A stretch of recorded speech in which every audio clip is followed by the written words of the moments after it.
What's going on, everybody? Welcome back to the channel. Jake Shavink here, and today we are continuing with our 2024 NFL Draft Film Room series, taking a look at Florida State running back Trey Benson, who has been amongst the consensus top three-ish running backs, basically wherever you look, since the declarations were finalized. So Trey Benson, 6'1", 223 pounds. Those are unverified, of course. We'll have to wait to the combine for his official numbers. 156 carries, 905 yards, and 14 touchdowns in 2023. 3.53 yards after contact per attempt, and 45 missed tackles forced this year. Actually forced a whopping 79 in 2022. Had 23 runs of 10 plus yards and a 53.9% breakaway run percentage, something that we'll definitely see show up when we dive into the film. So without further ado, let's take a look at what Trey Benson is as a prospect on film. All right, so here we're going to the film, taking a look at Trey Benson, and I think the first thing that you see from Benson is that the gap scheme and power schemes are going to favor his skill set, because I think he just does a really nice job following blockers, understanding where those lanes are going to open up, understands being patient, for blockers to get to their spots, recognizing where defenders are at, making slight path adjustments. And obviously there's good burst and tackle breaking ability with a player like Trey Benson right here. Does a great job getting off the tackle and finishing a run for a pretty big chunk play. Same goes for here against Pitt, right? Patient, wait for the blocks to set up, and then attack downhill and create. He has the ability to break a lot of tackles, right? And the contact balance is very evident when you watch Trey Benson play. Right, he can shrug off multiple tacklers at the same time. This is an impressive rep, right? It gets hit in the hip here, often for running backs and for ball carriers in general. That means you're going down. But Benson does a really nice job getting his hand on the ground, right? Impressive reaction balance there, and then drops the shoulder pads to finish that run. And when you watch him, there are impressive instances of just housing runs for 6 points because of this exceptional burst that you see out of a bigger back. All right, these are back-to-back plays against Virginia Tech where it's really over from jump. Here, he has the corner, and he's going to take it, and nobody's going to catch him. That last one was maybe a more impressive run against Virginia Tech where he found, lanes to the perimeter. But when he gets to the perimeter, he is tough to handle. It's the same thing. Screen here, natural catching the football against Wake Forest. And we're off to the races with impressive bursts. Now, he does struggle a little bit moving to change direction laterally there. You kind of saw that. He had to kind of gather himself, plant, and then start reaccelerating. That's a question mark for sure. But when you see this type of burst, right, you could get it on a kind of a curvilinear track. He is going to be tough to catch and bring down when he's in space.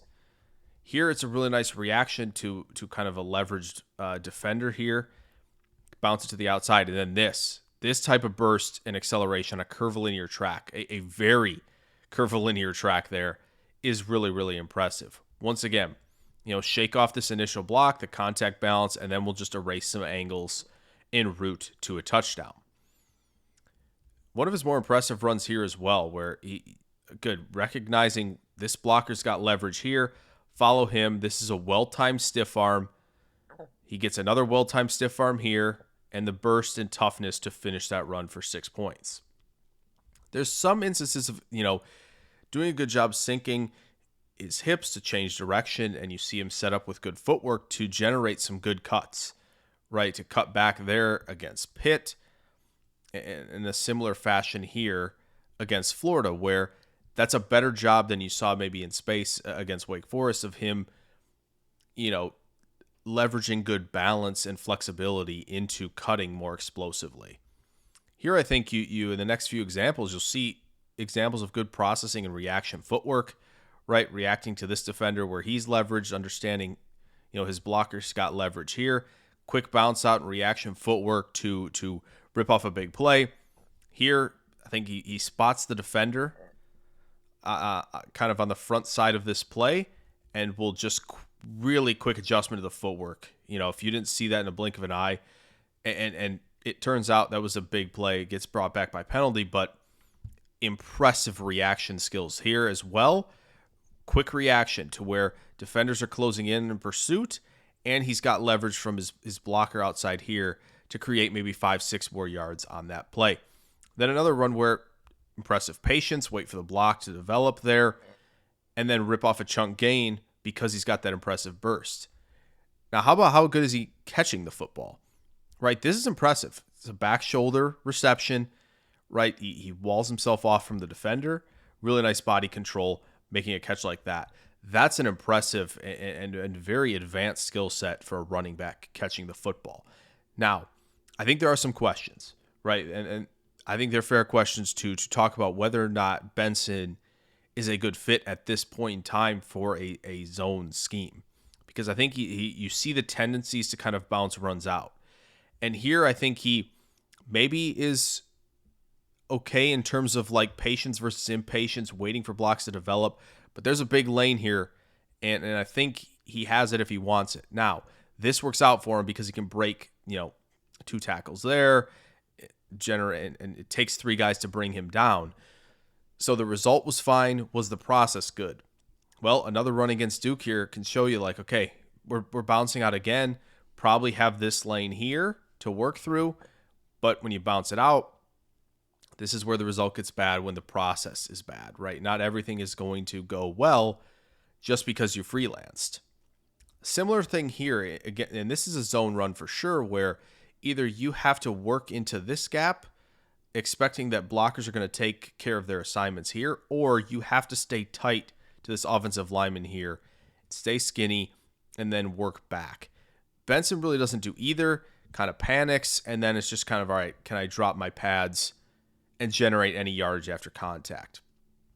I think same goes for this run against Pitt, where it feels like we got numbers out here. Hat, and then there's 2 out here, plus maybe one more defender just barely off the screen, where feels like we got numbers. It feels like this is the way to go, especially, again, leveraged, potential blocker here taking care of this safety.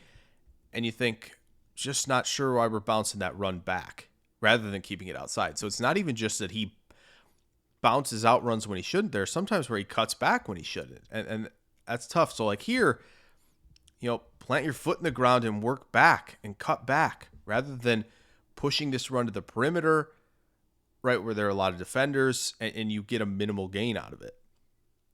This is probably the best example of it, right? And I think it's tough, right? Running back is tough because there's a lot going on. You have to process a lot of things quickly.